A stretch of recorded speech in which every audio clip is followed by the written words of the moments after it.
नमस्कार दोस्तों, स्टोरी वाला मेन चैनल में आपका स्वागत है। हमारे चैनल पर विक्रम और बेताल की पूरी सीरीज चल रही है, तो आप मिस मत करो। चैनल को सब्सक्राइब ज़रूर कर लें, जिससे हमारे आने वाली रोचक कहानी की नोटिफिकेशन आपको मिल सके। पार्ट 5 में राजा के उत्तर के बाद बेताल पेड़ पर जा लटका। विक्रम उसे वापस लेने गया। घने जंगल की रात थी। एक बार फिर राजा विक्रमादित्य का इंतजार कर रही थी। आकाश में बादल छाए थे। चांद बीच बीच में बादलों के पीछे छिप जाता। पीपल के पेड़ की डाल पर उल्टा लटका हुआ बेताल पहले की तरह ठहाके लगा रहा था। राजा विक्रम बिना भय के पेड़ के नीचे पहुंचे। उन्होंने मौन धारण कर रखा था, क्योंकि वे जानते थे यदि वे बोले तो बेताल फिर से उड़ जाएगा। जैसे ही राजा ने बेताल को अपने कंधे पर उठाया, बेताल हंसते हुए बोला, राजन, आज की कहानी बहुत रोचक है। ध्यान से सुनना और अंत में प्रश्न का उत्तर देना ही होगा। राजा विक्रम मौन रहे। बेताल ने कथा आरंभ की। बहुत समय पहले की बात है कि उज्जैनी के पास बसे एक नगर में 3 घनिष्ठ मित्र रहते थे। धर्मदत्त, ज्ञानदत्त और वीरदत्त। तीनों बचपन से एक साथ पढ़े थे। धर्मदत्त न्यायप्रिय और सत्यवादी था। ज्ञानदत्त अत्यंत बुद्धिमान और शास्त्रों का ज्ञाता था। वीरदत्त साहसी, बलवान और योद्धा प्रवृत्ति का था। तीनों का जीवन सुख से बीत रहा था, जब तक कि नगर में एक घटना ने सब कुछ बदल नहीं दिया।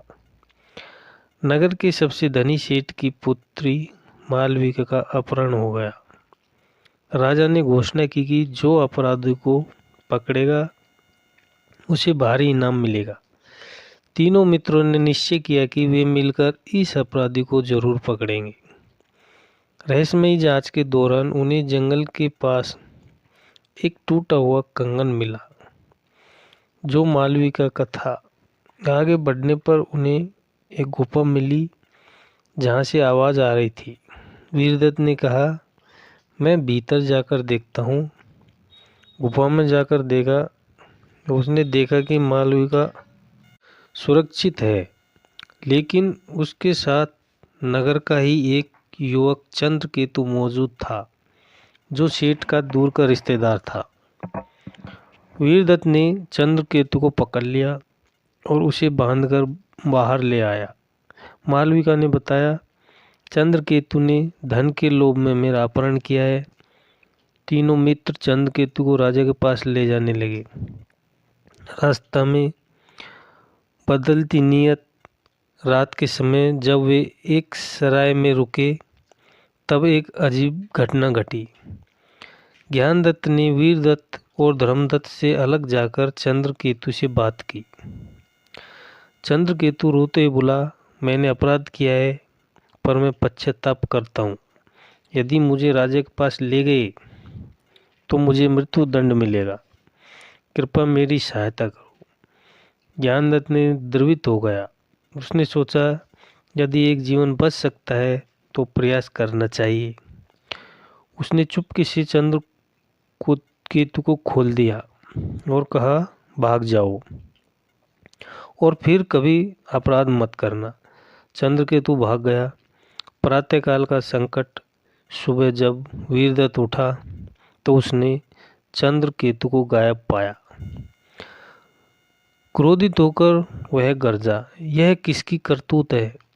ज्ञानदत्त ने सत्य स्वीकार किया। वीरदत्त तलवार निकालते हुए बोला, तुमने अपराधी को छोड़कर अधर्म किया है, इसका दंड मिलना चाहिए। धर्मदत्त ने दोनों को शांत किया और कहा, राजा के पास जाकर सत्य बताना ही उचित है।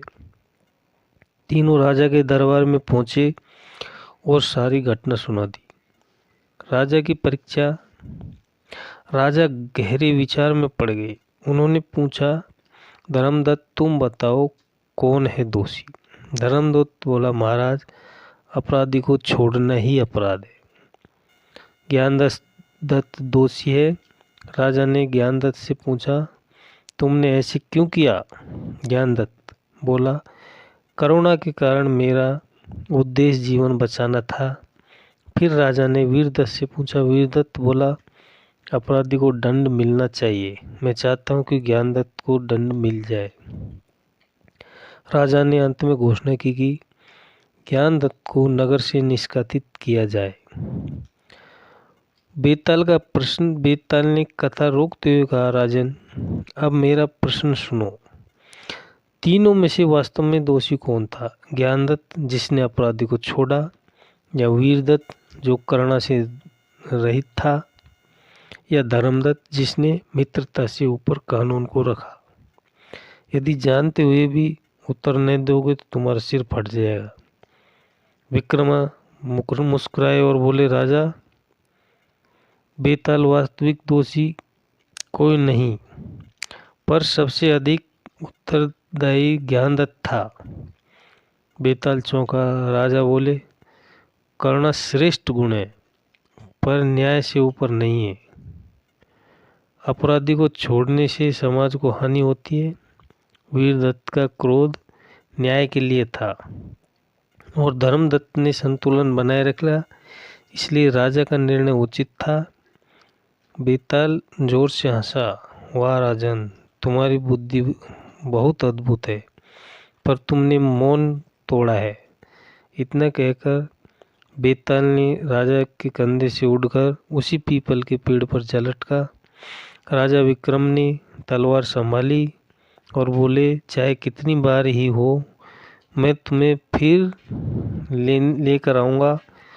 अंधेरी रात में राजा विक्रम फिर से बेताल को पकड़ने के लिए चल पड़े। मिलते हैं पार्ट 7 में विक्रम और बेताल की ऐसी रोचक कहानी लेकर। तब तक आप वीडियो को लाइक और चैनल को सब्सक्राइब ज़रूर करें।